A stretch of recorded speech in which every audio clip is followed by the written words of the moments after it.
Hey everybody, it says I'm live. I should be live. Got 3 seconds going on here. How's it going? This is kind of going to be an off the cuff little stream. I don't know how many people are going to be out there, but if you are out there watching this live, feel free to chime in with everything. We're just going to be doing a year-end wrap-up. I think I'm going to be uploading this as both a podcast and as a video for YouTube. I'm just going to be going through what we accomplished this year, where all the stats stand, if people are interested in the stats about these shows, plans for the upcoming 2019, a little bit of trivia. What have I got here? Look at my notes. A little bit of trivia about some of the most viewed and listened to podcasts and stuff like that. Social media plans and the ways that I plan to improve stuff going forward. So that is this. Apologies for the audio quality if you're listening to this as a podcast. I'll put this up on the Real Ripe and the Star Trek podcast feeds so you can get it there until those shows return, which is going to be next week. Because if you're unaware, we took a little bit of a break. Everyone got sick. Clay got sick. I had a child who got extremely sick and had to go to the ICU for about 8 days. But now he's better. Everything is back the way it needs to be. We put up a Bandersnatch review today. I'm going to be putting out sort of weird stuff for the rest of the week. We'll be doing a DS9 curated list for seasons 1 to 4. I did that video the other day. And then other than that, we're going to be back to normal next week, starting with the Star Trek podcast will come back, and we'll probably have a Real Ripe coming out next week as well, which will be the World's End for Edgar Wright. It'll be the last movie. So let's get into it. For the podcast, we did 88 Star Trek podcasts this year. We started with Invasive Procedures, which is the 4th episode of the 2nd season of DS9. And we just ended, our last one we did was Looking for Parmok in All the Wrong Places, which is the 3rd episode of season 5. So we did 88 of those, which is a little bit off of the pace of 2 a week. Happy New Year to you, Alexander Crankshaft. We did 88 of those, a little bit off the pace, but pretty good. It's probably our best year for consistency, which I think had a lot to do with just being me and Clay, because the flexibility of me and Clay working together is very easy because we both work from home. Clay works from home all the time. I mostly work from home, and so I can always work on my lunch break. He's available. I'm available. And we got rid of, where we reduced the number of guest appearances from everybody else for other reasons that we talked about in the Patreon. But we've been pretty consistent with the Star Trek, even considering the second kid came along. Things have been going pretty well in that regard. I don't have too many complaints. We did 11 Real Ripe and Real Rottens. We started with Ridley Scott, and then we did Tom Cruise, Steven Spielberg, Denzel Washington, and Edgar Wright. We're almost done with Edgar Wright. A little bit more consistency on the Real Ripe. Tyrion, how are you doing? A little bit more consistency on the Real Ripe would be nice. I would like to get 2 of those a month, so we should have 24 of them by the time the year goes by. We did less than half of that. That's really my own, excuse me, my own fault. The movies tend to feel like they, David Ross, how are you? The movies tend to feel like they slip by a little bit faster. For some reason, it feels easier to do 2 Star Treks in a week than it does to do 1 movie. I don't know why that is, but we'll increase the Real Ripes. That'll be good going forward. And then Clay and Sean had 17 badass episodes go out all at once, next Netflix style, which I don't think they'll be repeating. But let me know what you guys thought about the release schedule. If you watched Badass, what did you think about the release schedule where they just dumped everything all at once, so Netflix style? If you prefer that, or if you prefer that they come out as a slow trickle of information. And then we had the 10 Patreon podcasts, which is, again, a little bit less than what we should do, which is 1 per month. That was the plan. So we'll be increasing those, hopefully, to at least get to 1. And judging by the results of the Patreon poll, which I should mention now, if you support the show on Patreon, go to Patreon, and there's a poll available for you. It might be 1 or 2 posts down, but there's a poll about the state of the Patreon for 2019. If you have 5 minutes, it's greatly appreciated if you could fill that out, because that'll be how I'll use the results of that to adjust how we use the Patreon going forward. And it's probably, judging by the early results, not to sound like we're in some kind of election year or something, or I'm going to call the race, but the early results are in. The polls at the polling stations are in. It looks like, which is not to be unexpected, the Patreon basically should have more podcasts and less of the other stuff that goes on, which is kind of obvious. That's what everyone tells you about Patreon, is that people want the stuff that you normally do on your Patreon.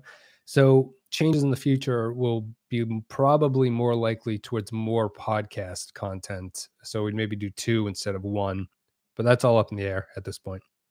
But if you haven't filled it out, Badass Trickle is better. If this is what Ewan says. I would agree with you. I told Clay, said that your Netflix model isn't going to work. Me and Ewan are correct here, but I'm interested in what everyone else says. The other thing about what was I just talking about? The Patreon will be changing based on what people say in the poll. So if you haven't done the poll, please go to the poll if you're a Patreon. It takes about 3 minutes. Just give me as little or as much information as you want, and it'll be useful going forward. So that's it. That's the release. We had 11 Real Ripes, 88 Star Treks, 17 Badass, and 10 Patreon podcasts. And actually, that doesn't seem like all that much until I total it up, and I'm somewhere around 130 episodes at that point, which doesn't seem crazy, but it also doesn't seem like it's that much. I feel like it could do more, but at the same time, we'll see. Let's do some statistics. I don't know if people are interested in how the channel actually does. This is going to be a combination of YouTube plus downloads from Podbean, where I host everything. And keeping in mind that this is a relatively very small channel, these aren't going to be mind-blowing numbers or anything like that, but I thought it'd be a useful little metric to keep us to see where we go each year. On YouTube, we're at 2,640 subs, so 2,640 subs as of this moment. We are just about to reach, hey, Gabriel, we are just about to reach 1 million views, which is kind of a milestone, but also not, because the channel's been around for so long that it's not really impressive, but it is kind of a nice thing to get to. I never thought I would actually get to that. It's we increased about 725 subs over the year. We've had about 350,000 views on YouTube and about a little bit more than 100,000 downloads on Podbean. So we're almost at 500,000 views, which is everything on the channel, but that is mostly the podcast at this point. And the Podbean downloads are all the podcasts, obviously. So pretty happy with that. Subs, I don't care about. YouTube subs doesn't really mean anything. Gabriel just found the channel. James Bosch to say week by week seems better, keeps the discussion going, potentially gets the show talked about more. And I would agree with both you and James here. The problem with Clay's Netflix model is that once it's out there, no one talks about it anymore. You know, Sean has a relatively large Twitter following. He sends it out once. What percentage of people on Twitter following you for that moment in time see it? They had a lot of comments of like, on the a week after it had come out, of like, I didn't know I had a podcast. What is going on? I think that's the problem. Only one still waiting for Wes. I don't know what you mean, David. You have to clarify that. The Badass one, I think they'll be changing that going forward. The Trickle is better. People don't have all the time to watch all the things, and it keeps things in the ether for you. But anyway, back to the stats. YouTube, subs don't really matter. It's nice to see it always go up, but it's whatever it is. I don't really care about the subs. The increase in subs is nice. The views are pretty solid. And now we can get to, you guys are sorting out the image. I think everyone is responding to what I'm talking about, so I must be streaming. We'll talk about some stats here for YouTube. This is interesting. This is purely YouTube, so this is not Podbean or anything. The most watched video in watch time, so minutes spent watching a video. I thought this was interesting for this year, 2018. Twilight Struggle #1 versus an online opponent is by far my most watched in terms of minutes watched video. #2 is the Revenge of the Sith podcast. #3 is Phantom Menace podcast. #4 is the 5 best TOS episodes. And #4 is 5 best TOS episodes. #5 is the Attack of the Clones. So a lot of Star Wars. The people who watch the Star Wars podcasts watch them all the way through, which is interesting. And the Twilight Struggle being up there. So you can't ever accuse this channel of pandering for views, because none of that stuff is really anything that would continue. I don't do Twilight Struggle much anymore. The Star Wars podcasts are kind of on hiatus. We should finish those at some point. And then the 5 best TOS episodes, maybe that's it. The 5 most viewed videos on YouTube over the course of 2018. #1 is the 5 best episodes of TOS. #2 is the 5 worst episodes of TOS. #3 is Twilight Struggle versus online opponent #1. #4, 5 tips for Twilight Struggle. And #5, Let's Play Twilight Struggle #1, which is a very old video. A lot of Twilight Struggle videos and a lot of views that those things get. I don't do them anymore, but the 5 best TOS and the 5 worst TOS are interesting. because I'll get into this in the next topic too. Um, it's I don't know why the TOS videos get as many views as they do, because I don't feel like, unless they're filling a niche that is not on YouTube, which I find hard to believe, there are other original series reviews out there. I don't know why those get the most views out of everything. But the five best and the five worst TOS videos get by far the most views, and they also get the most dumbass comments, which kind of goes hand in hand. But it's interesting. I don't feel like that should be the case. I don't know why. I feel like I feel like that's an older series that shouldn't be getting the amount of hits that it does. So unless those videos are, SEO optimized or something, which I don't really care about or know why that would be the case, it's odd that those are the top ones. And James has mentioned he got to the channel through one of the top five. The top five videos, those lists, as much as I have a conflicted relationship with them, because I like doing them, but they take a little bit too much time for me, but they do bring in a ton of viewers. A lot of people have said that they come from those. Um, so I want to continue doing them, but I don't really want to put in the time to do them. And I also don't like the cliche of the list videos. I don't have anything against them really, but it's odd. I don't know. We'll see how it goes. But anyway, the most viewed Trek podcast. This is across Podbean and YouTube. I put this onto Discourse and Twitter. No one got it right until I told them. But the most watched Trek podcast is in 2018 is The Voyage Home, which is interesting. I'm surprised by that. It doesn't seem, if you were going to guess a movie that we would be the top rated one, I wouldn't have guessed Voyage Home. It probably, the motion picture would have been up there. Generations, I would have expected. Clay's idea that maybe the Final Frontier, because of how poorly received it usually is. People want to see reviews that tear it apart, but no, it's The Voyage Home. The number 2 most watched and downloaded is City on the Edge of Forever. Number 3 is Trouble with Tribbles, a ton of TOS, which is interesting. Ewan says Voyage Home is my favorite Trek movie, and I don't think I'm alone. It's my favorite too. I'm just surprised. I'm surprised that's the result. Then Encounter at Farpoint is number 4, and then the motion picture. So 4 out of the 5 are TOS episodes. Maybe we should just go back and do TOS the whole way through, because there's apparently an audience for it. Top 5 Riker eyebrow raises would be something that we can do as a video. But that's it. The 5 most downloaded and watched: Voyage Home, City on the Edge of Forever, Trouble with Tribbles, Encounter at Farpoint, and the motion picture. Which is crazy.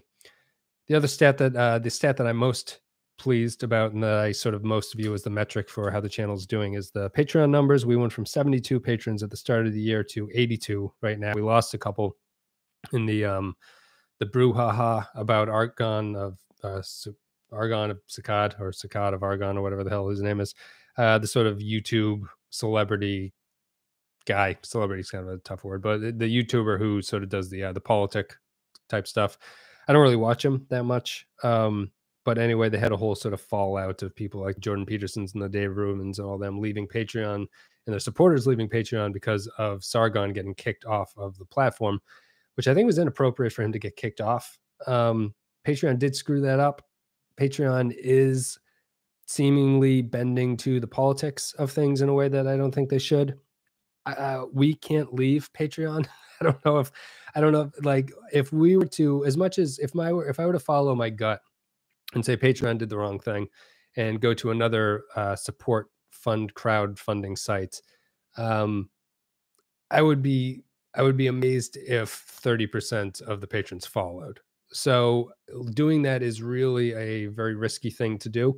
And as much as I disagree with what Patreon did, my sort of content isn't threatened by Patreon that much. I think they're wrong. I think they're a terrible company in terms of what they consider to be acceptable behavior. I think that they made a big mistake. That said, I still have to stick with Patreon, so I'm going to be there. So I have to gauge it as a metric, and it's by far my most important metric in terms of how the shows are doing. 72 patrons to 82, and you're all very much appreciated. So thank you very much for supporting the show. 55% of our views and listens come from the US. 13% come from the UK, which is the second highest one. Our demos are interesting. Our highest demo, at 38% of people who listen, are 35 to 45-year-old demo, And the next highest is 37%. So it's 38%, 37% are the 25 to 34. I have a very old audience relative to a lot of YouTubers, which kind of feeds into the Patreon support. I think people are older and people are more have more disposable cash and are also a little bit more willing to spend to support things that they like. So almost 80% of our listeners are over 25, which is not surprising, but that's like a very sort of eye-opening thing. It's something that you really want to you think about every once in a while. But that's it. Those are the stats. Show's doing fine. Shows are doing well. We're being more consistent. We're doing all that kind of stuff. We've got all the views are there. I might do more list videos to get people watching the show. And otherwise, yeah, things continue as normal. DS9, there hasn't been as much of a drop off going from TNG to DS9 as I thought there would be. We certainly have a core group who continue along, and Real Ripe and Real Rotten is doesn't do great numbers, but it does fine. We do that more as a sort of a change of pace and a more of like a amuse bouche. Is that the phrase to old but still sexy? To a sort of palate cleanse to get things just talking about other stuff. So Real Ripe is more like a passion project. The Trek Show is the bread and butter. And then Badass is also doing fine on its own. So those things are all sort of continuing as they want to.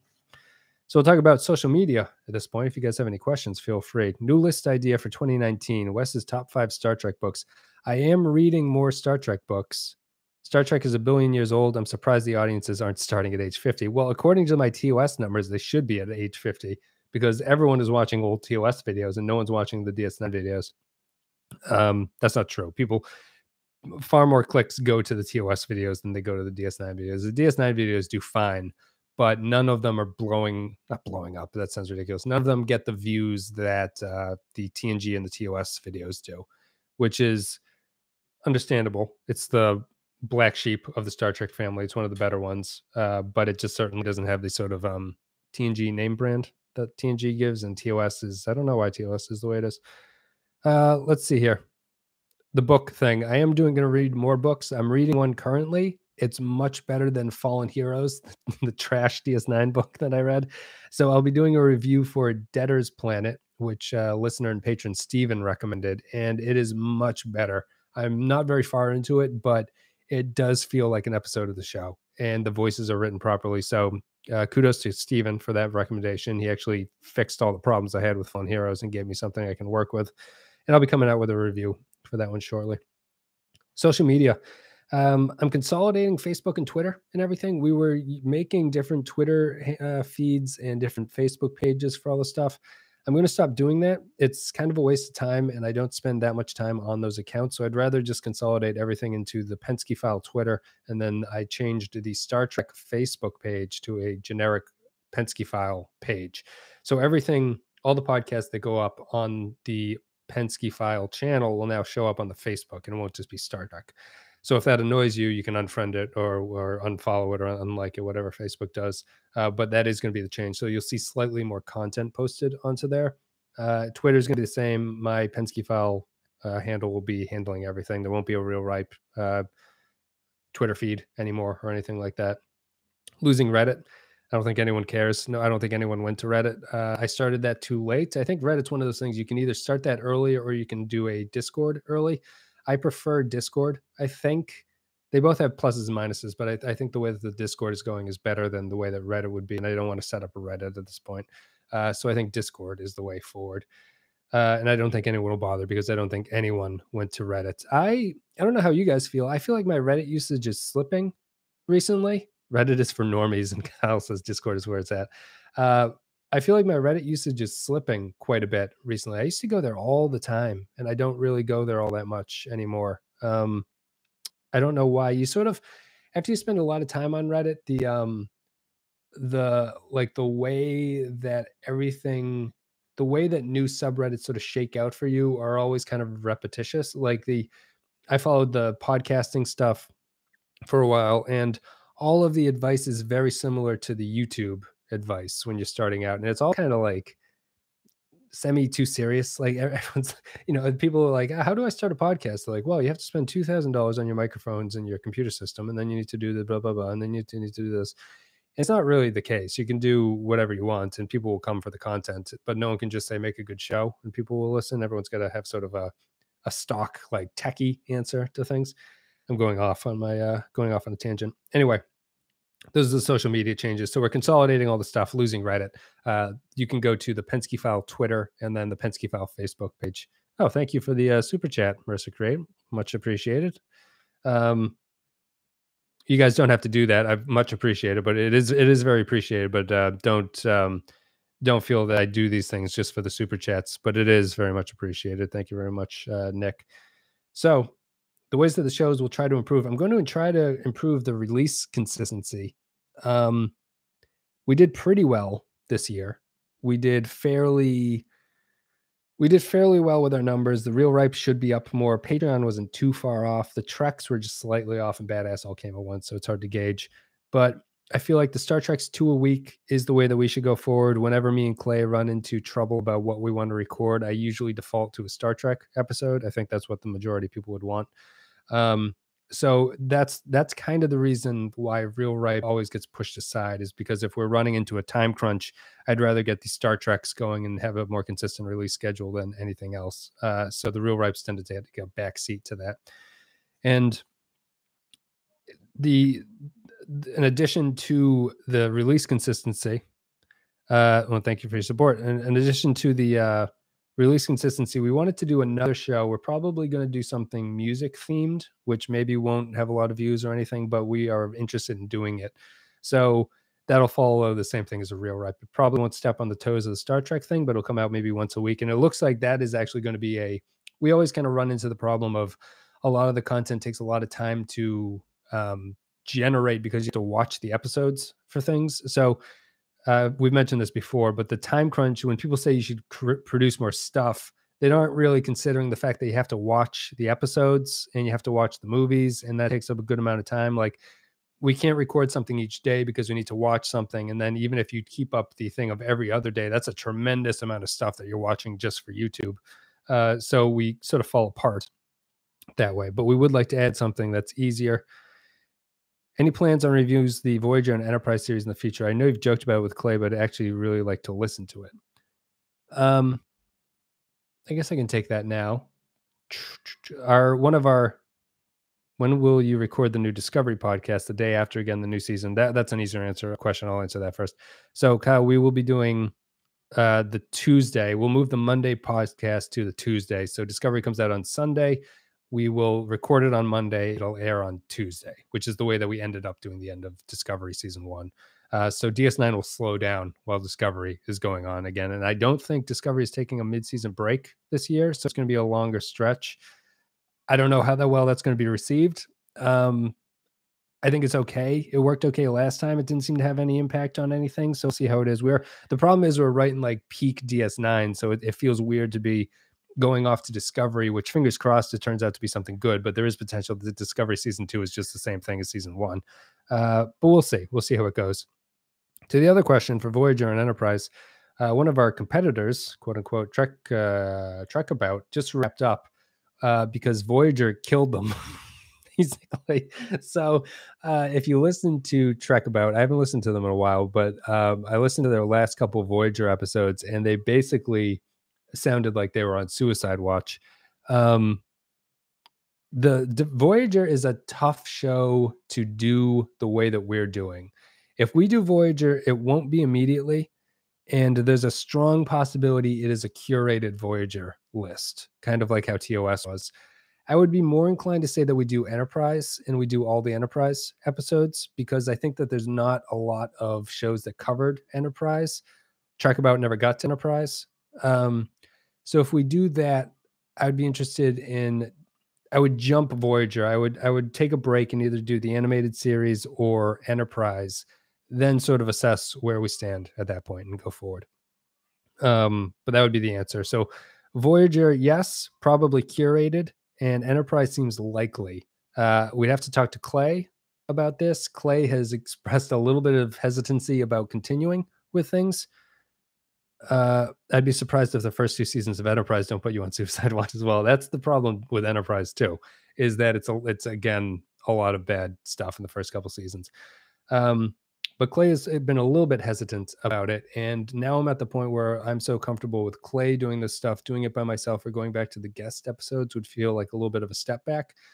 Um, so I don't know. We'll talk to Clay. We have a long time to go. We have a lot of stuff to get through before we get to that point. We've got at least another year of DS9, I think, less than a year. But with Discovery interfering with things, it'll probably take the full year to finish DS9. We're doing more books, or I'm going to try to do more books. That would be something I'd be interested in. The problem with the book is that it takes a tremendous amount of time to read them, which is the downside to it. So when I make one video for a 120-minute video after reading a book for 5 hours, the payoff, not the payoff, but it's you can't really create the churn that YouTube wants or that the podcast audiences want. Patreon rewards are going to be trying to improve. I'll try to fix those based on the poll results.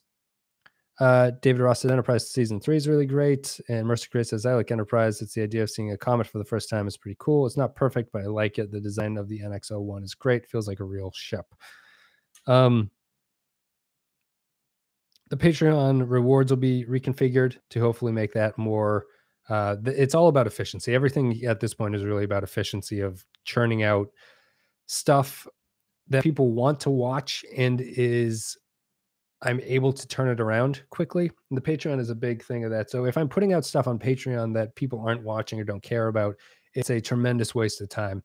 And I don't want to be doing that with the Patreon because the Patreon needs to be as tantalizing as possible for people. I feel there's more to discuss with Enterprise than with Voyager. Even at its worst, it's interesting to discuss, and then it gets really good.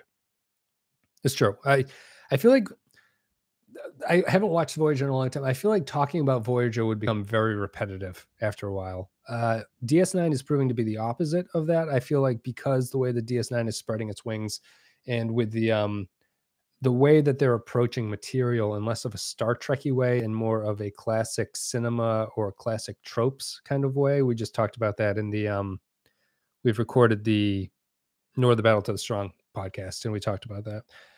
But Voyager doesn't do that, really. Voyager is better as a non-binge-watchy show that you pick up every once in a while, which is how I would like the coverage to be, and I think we'd be more fair to it at that point. The other goal that I have, I don't really have goals for YouTube subscriptions or anything like that, but the goal for Patreon is to 100 patrons, which is a slight improvement over what we did this previous year. I think it's possible. I would love to get to that number, even if those people, were 18 away. If everyone gave $1 and we got $18 out of it, I still feel like it's an accomplishment to get to 100 patrons, because to me, the quality of the show is determined through Patreon, because our relatively small listener base tends to support us well, which is something that I'm very proud of and I'm very appreciative of for everybody. But channels with many, many more subs and many more viewers, I sometimes look at their Patreon and they have, 1/10 or 1/20th of the, or not 1/20th, but 1/10 or 1/5 of the patron support, which is something that makes me very happy, very proud, and it enables us to do things like have Clay consistently. 100 patrons and then the Penske Con. Yeah, that's the goal right there. I had the goal be, if we made it to $500, we'd go to the Las Vegas Star Trek convention and I'd do a bunch of like vloggy videos out there. I'd take Clay. 500 might be like do Voyager, I think, is a more realistic goal, because I don't think people really give a fuck if we go to Las Vegas, besides me and Clay caring about it. But if we set the goal for 500 to do Voyager, I think we would do it, because since I'm paying Clay to do this, I'm basically Clay's boss, if you don't realize that. But since I pay Clay to do this now, the Patreon going up, you kind of have to take into account that he takes a big chunk of it and then I take some of it. But that's why the number matters, because if you're cutting it in half, it comes across as more like less than minimum wage type stuff, and it also becomes difficult to do things like pay for airline tickets when you're splitting them in half. That's about it. Unless you guys have any questions for the show, let me know. I'll stick around here for a couple minutes and sort of shoot the breeze. If you have any concerns or questions, how's everyone's 2018 wrapping up? Hopefully you're all going to have a good time tonight. I'm going to go to bed at 8 o'clock because that's what we do now. The babies will go to bed. The kids will go to bed. I'll eat some Chinese food and follow them and fall asleep by about 9 o'clock. Maybe make it through another Bandersnatch thing. Slightly off topic. Have I seen The Expanse by any chance? I know of The Expanse. I have not seen it. The Expanse would be something. Excuse me. The Expanse would be something that. Let me finish this coffee. The Expanse would be something that we would put out there. I'm considering doing things as like a Patreon gated content, which then gets released once it's done. I sort of hate that. I hate early access to stuff, but I don't know if doing an entire series on Patreon and then releasing it all at once is sort of Clay's Netflix model. I feel like that's almost two bad ideas combining into one, but for some reason it strikes me as a really good idea. So I don't know what that is. But I was considering doing that. The Expanse would be something that would fit into that. Something like the Orville would be there possibly, or Mad Men. I would do something like that. Deadwood would probably go like that. That is all dependent on Patreon stuff though. So if we did do that, it would probably get locked behind those things. Black Mirror, as Cal says, that was another one that we were considering doing because we talked about that after Bandersnatch recorded. And it is sci-fi. And people, one thing that the Patreon poll has told us is that most people here watching this channel like sci-fi. Sci-fi is like the reason that they're here. It was just a blanket request for more sci-fi, basically. If not Star Trek, then something along those lines. So I'd do any of those. I think they'd all work out pretty well. Mercer create Star Trek will be Monday. So in a couple days, in a week, basically, after this week. It is Monday the, so I can give everyone an answer. Monday 7th. Monday the 7th? Yeah, Monday the 7th. January 7th will be the next Star Trek podcast. And it is Nor the Battle to the Strong. We're building up a small backlog, so we're going to just take the week off. Expanse is legit quality, especially the way season 2 upped its game. He loves the Orville. It's a good Trek episodes that occasionally poke fun at conventions. The X-Files, there's only 218. Trek About also did the X-Files as they were doing Voyager, and I think that similarly piled onto them and killed them at a certain point. Would you be open to having a vote on the top 5 or 10 Voyager episodes and only doing those? Sorry if this has already been addressed. No, that's what I would do. If we did the Voyager, it would probably be the top, how many episodes in a season? 26. So I'd say something like the 8 most voted episodes in a season we would do. So we'd end up with about 55, 56 episodes of Voyager. That would be the way that I would go forward. I think that way people would vote on both probably the best and the very worst of Voyager. So we wouldn't deal with the middling mud as much. We'd be able to just deal with the best and the worst stuff. I think that would be the best idea. So it'd be probably the 8 episodes from each season if we were to do that. It's probably the best sci-fi. He's talking about The Expanse I've ever seen. Unfortunately, it's not very well known. Is it on the Sci-Fi channel? It is Sci-Fi, right? Or is it on BBC or something? I think it's on Sci-Fi, but I can't really remember. I'd be interested in checking it out. And I think it's something that's possible to do. Neil Blomkamp is going to do a sequel to the original RoboCop that ignores all the others. What you think? RoboCop's, it's a sequel to the original. So it's not a remake. So that's fine. I feel the RoboCop is a good enough movie. I can't really have a problem with a sequel. I would have more of a problem with the remake because I think that trying to remake RoboCop is like one of those Hollywood misunderstandings of not really getting what you should remake. Like Voyager is a show you should remake. You shouldn't remake DS9. DS9 works as itself. Voyager was like a failure of concept. So like remaking Voyager makes sense. The original RoboCop is almost a perfect sci-fi movie. So remaking it doesn't make sense. A sequel, I'd rather not. They feel so of an era that when you're 30 years down the line, it feels wrong to remake it because the tone isn't going to be right. Blomkamp is good. So it's not like they're sticking it with Alex Kurtzman or something. So I have hopes for it, but at the same time, it feels like it's of an era and you should just leave things alone like that. Used to be on the Sci-Fi. They canceled it after season 3. Then Amazon picked it up for season 4. That's because it is on Amazon. Season 1 is on Amazon for like Prime viewing, I think. So you're right about that, obviously. I think that's it. So let me see. If you guys have any other questions, I'll talk for 30 seconds until those things pop up. But we got the real ripes out of the way. We're going to be doing Edgar Wright coming up soon. Then we're going to be doing a female actress. Happy New Year to you guys. We'll be doing a female actress after Edgar Wright finishes up. We'll be finishing DS9 this year. Badass Season 2 will be coming out with Clay and Sean. We're going to try to get 12 or 24 Patreon episodes, depending on the poll feedback. Get our YouTube numbers up. They're all fine, whatever. It doesn't really matter. Number one most watched video when views is the 5 best TOS episodes. The most watched in terms of minutes is Twilight Struggle number 1. Our most downloaded and listed Star Trek podcast this year: Voyage Home, City on the Edge of Forever, Trouble with Troubles, Encounter at Farpoint, the motion picture. 55% of our viewers are in the US. 72 patrons at the start of the year, 82 right now. Almost 80% of our listeners are over 25. Consolidate all the social media. Consolidate the Facebook pages and Twitter so that there's not a real right page, not a new anything else kind of page. Everything will be on one page that'll post everything. I don't really use Facebook. So anything that goes up there, if you comment, I probably won't see it. You can follow us on Twitter at the Penske File, and you can go to Discord, which is where the real talk actually happens. Improve our release consistency, improve Patreon rewards based on the polls, more book reviews, add another show, maybe a Patreon series, get to 100 patrons. I'd like to comic following we have. I don't know if anyone in this video right now is a comic follower. We had a couple suggestions on Patreon, on the Patreon poll, that people would like to see how Clay does his job, basically. I don't know what form that would take. I don't know if it would take him sort of setting up a camera and then just talking to it, or like fast forwarding through it as like he draws something, you see it as sort of at a sped up pace. Let me know if people are interested in that kind of stuff. I think he'd be willing to do it.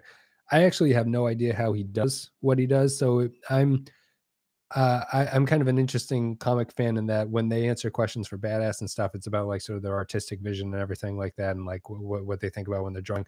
I'm more interested in like how they like literally just set up the page, like how they take a script and they sort of panel out what they want to do. I'm sure it's not anything sort of amazing or groundbreaking, but that is the most interesting aspect to me, is how you take the comic script, which is kind of a very bare bones thing, and turn it into the panels and then do that, and like what the steps are. I don't know if people would be interested, but we can see if Clay would want to do something like that. Other than that, I think we're done. It's been about 40 minutes. I told my wife it would be half an hour.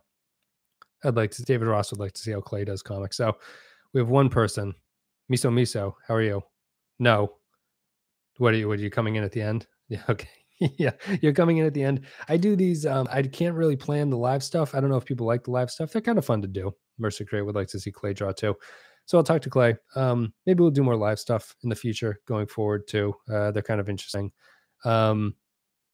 So a lot of people would like to see Clay doing comics. So I'll float that idea to him. It'll probably be a Patreon thing, or maybe on the main channel. And more trivia will be the next thing that'll come up too, because we missed this past month. So we will do more trivia going forward now that the kids are healthy. And I think listener Andrew, who was in the last one, had a baby recently. Congratulations if he's out there. Miso, you're going to have to start at the beginning if you want me to explain what we're doing in 2019. You can't come in at the end and demand all my answers. You can just start over. I'm about done. But we did explain all that. Guys, thank you very much for listening. He says boo. Thank you very much for listening. Thank you for supporting the shows. It's been a tremendous 2018. Me and Clay had a lot of fun. You guys make it all worthwhile. Thank you to the patrons. Thank you to everyone on YouTube for the comments. Thank you for everyone who downloads all the podcasts. Happy New Year's. Everyone have a safe, happy 2019. The podcast and the kids are going to be back better than ever, and we're going to be starting fresh next week. We've had a little mini vacation. Me and Clay are back. Should be fun. Anyway, I think that's about it. Glad to have found the channel. Thank you very much. That's very kind of you to say. Happy New Year. Happy New Year to everybody. Happy New Year to people in Britain who are just about to get there. Probably New Zealand is already there, I would think. So. Maybe the other side of the world is obviously already in 2019, but it's coming for you, Britain, and then it's coming for us next. So East Coasters will see it first. People who live in the Midwest will go out, stand out in the cornfield to look at the sky and figure out when the star charts come around and what when it becomes 2019. And then once we get back to civilization on the West Coast, we'll have it at their own time. Thanks very much, guys. Have a very good day. Happy New Year.